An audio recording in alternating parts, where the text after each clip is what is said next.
के उड़ावे गारेदा।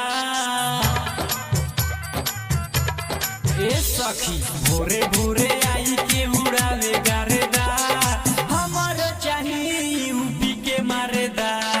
भोरे भोरे आई के उड़ावे गारेदा, हमारो चाहिए बिहार के मारेदा।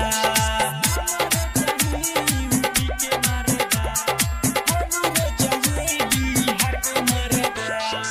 Vishal digital recording studio Chanpatia mix by DJ Umesh Sukhipur बाजार। यादव दिनेश के आवाज में चुई चुई करे रुचि पलंग हो, फेरे पलंग जब अलंग हो। करे उ हमसे खूबे प्यार, जवन बुझे हमार दर्द हो। जवन बुझे हमार दर्द हो, जवन बुझे हमार दर्द हो।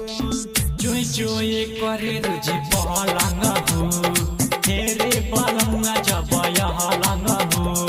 करे उ हमसे खूबे प्यार, जवन बुझे हमार दर्द हो। जबे आवे घरवा में फारे पारेदा,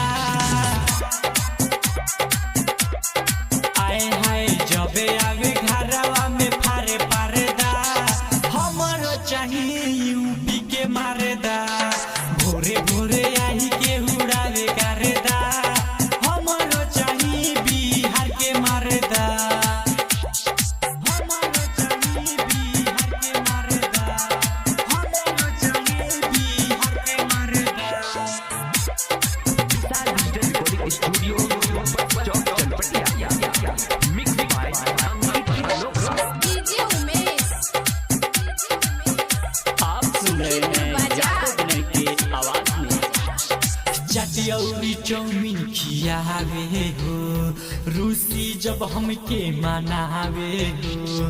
राइटर जितेंद्र से शादी करें, तोरा में धके निचावे हो।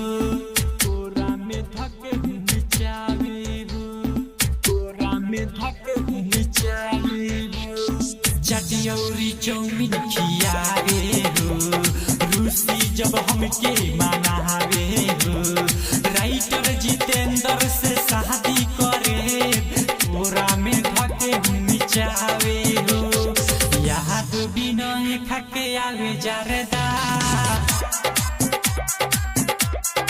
आए हाय याद बिनय खाके आवे जारेदा, हमारो चाहिए यूपी के मारेदा।